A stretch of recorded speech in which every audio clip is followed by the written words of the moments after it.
Hey everyone.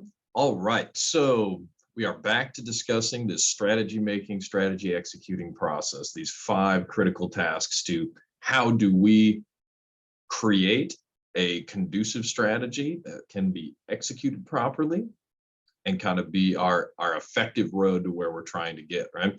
We've already discussed these critical elements about developing our strategic vision, mission, and core values. We've talked a little bit about the importance of setting effective and aligned strategic objectives, right? Remembering that these objectives are basically, they're the guiding light on how we actually engage in what is we find to be our next task. Is we use these objectives kind of as our blueprint or our guiding light in order to craft a strategy that is going to align with those, right? Our first 2 tasks do an awful lot to set the groundwork in order to tell us like what are going to be the guiding principles and things behind our strategy. And now we're at this crucial step where we now need to craft such a strategy. We have to put together a strategy that is going to align with those objectives and hopefully be that the vessel that will take us to that kind of performance that we're going for, those strategic objectives that we are trying to accomplish using our strategy. All right. So what does that process really entail, right? Crafting a strategy that aligns with our objectives. So essentially it's it's a nuance, it's a bit of a dance, right? It has to do with us really stitching together our answers to a lot of really important questions, right? You probably recognize some of these questions, right? How are we going to get more customers? How are we going to keep them happy and make sure that they are continuous customers of ours moving forward, right? Essentially, in doing that, how are we going to successfully compete with the other people that are our rivals in our industry? How are we going to position ourselves so that we can capitalize on attractive new opportunities that might come our way? Like, how can we align ourselves in ways so we can transition into those effectively? How do we respond to these changing conditions, remembering that our strategic approach needs to be dynamic, as we talked about in our last chapter, right? How do we manage all those functional pieces appropriately? And how do we actually achieve those targets, those performance targets we've set out to try to achieve?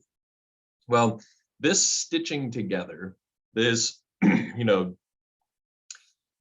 of delicate melding of keeping all of these important questions in mind has to result in a coherent and a coordinated game plan on how we're going to run our firm. Okay. So the tricky thing is, but the very, very important and necessary thing is, individuals from all levels of our firm basically need to be included in this process if it's going to function correctly, because we can't just have adherence to it at the top. We can't just have understanding at the top without having understanding and like alignment with our people in our lower levels of our organizational hierarchy, if that's the type of organizational design that we have. We can't just have people dedicated at one level. We can't just have people understanding it at one level. If that's the case, it's all going to fall apart. It'll all be for naught, because we can't have our lower level people. You may have felt this way in an organization before when you were in a more entry level position and you said, I don't even know why they're stressing it that much. I don't even care about it. They've obviously done a really piss poor job of communicating and conveying to you the importance of why they're stressing these different objectives. And you as a lower, level employee do not understand those motivations behind it, do not understand the strategic objectives, and have nothing that incentivizes and motivates you to be aligned with them. Of course, it's not going to work. You're going to behave however you want. So, and in a situation like that, is that really going to lead us to achieving these performance targets that these goals have set out for us? Likely not, right? The larger and the more diverse our organizations get also, the more points of strategic initiatives that it's going to have at all these different levels, and the more levels of management it's going to have, and the more significant this strategy making role is going to become. Because the more working parts, the more people, the more elements, all of them having their own like agentic focus, there are tons and tons of places where things can go wrong. So that is why crafting a distinct strategy that aligns with our chosen objectives, but also making sure those objectives are known and understanding and making sure that people understand those values, the mission, the vision of the organization that have guided all of those things. This is why all those things are so important for everyone in our organization to understand, because the more moving parts we add and the larger we become, the more difficult it is for all these things to be in alignment. So we talk about this idea of hierarchy. Ideally, all of our pieces, as we see here, from our corporate strategy all the way down to our operating strategies, right? We have tons of levels of strategies. We have tons of different inner working parts. Each of them is, focused at a different level of strategy, like, anywhere from how the firm is going to look far into the future down to just how do we accomplish the things we need to on an operating day-to-day standpoint, all the way down there. But we say this thing has a two-way influence, right?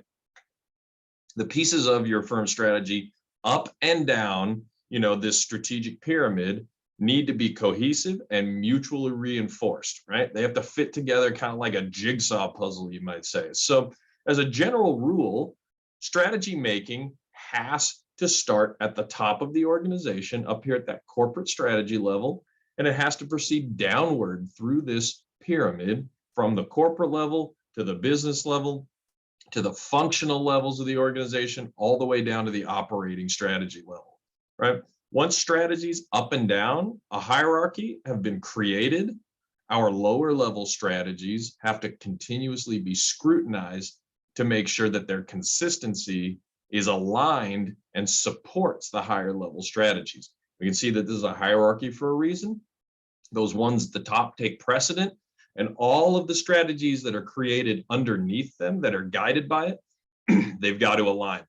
We can't just start creating strategies at lower levels of the business hierarchy that are malaligned with our corporate strategy, or that actively work against it, or that are, just creating, difficulties in the organization because they just aren't aligned, or, like they're pulling people in different directions. So we just got to understand each level of that hierarchy informs the next, and they have to continuously have two-way influence and review and feedback to make sure that all those strategies are consistent and always support the strategy that exists above it in that hierarchy. So essentially, what we want to take away from understanding how to craft a strategy that aligns with these objectives is, just like it says here, anything less than a unified collection of strategic initiatives from these varying elements within the organization, it just weakens the effectiveness of the overall strategy. If we start having things that don't align, or we don't pay attention to that, or we don't think it's important that our operating strategies support our functional strategies, that our, functional strategies don't support our business strategies, and all the way up to our corporate strategy, recipe for disaster. All right. These are going to impair our ability to perform well, and are likely never going to get us to realize the potential our organization has if we were to make plans that do align. So if you can take away from anything, it's that this critical third task in this strategy making, strategy executing process is we have to make sure that our strategies align with our chosen objectives, and that they align and support all of the levels of strategic decision making throughout our organization.